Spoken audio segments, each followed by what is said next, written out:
get ready to cover the Messiah's landing, and Jenny is shocked to learn she's finally getting to be an anchor since she was the one who broke the story. Meanwhile, the crew finally gets to see the comet and are amazed by its size. They start getting the warheads ready, carefully moving them around in 0G. On Earth, Jenny explains to the viewers that the Messiah will have to fly through the comet's tail, which is full of rocks, sand, and ice. Soon the Messiah starts flying through the tail and the pilots do their best to avoid all the potential hazards. However, there are too many rocks and they're all huge, so the ship is still hit a couple of times. Thankfully, the damage is minimal and the Messiah safely lands on the comet. Now the crew has 6 hours and 18 minutes to finish the mission before sunrise. The astronauts come out with a special machine that immediately starts drilling. For the few first hours things go well, but eventually the drill gets stuck.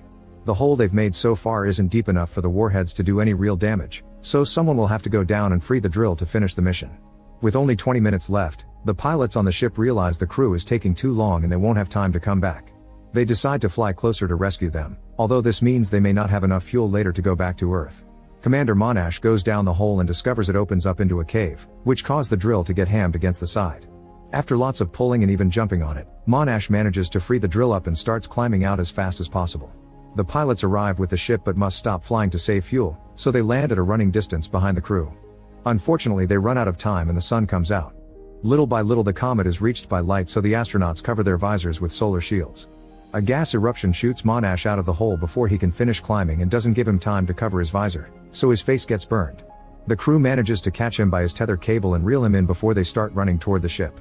Gas keeps blasting from the ground above them and unfortunately hits the medical officer, who is sent flying into open space. The rest of the crew get to the Messiah just in time and the ship flies away before the temperature gets worse.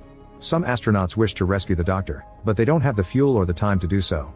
Monash's face is in a terrible state and he can't see, so now Captain Tanner is in charge.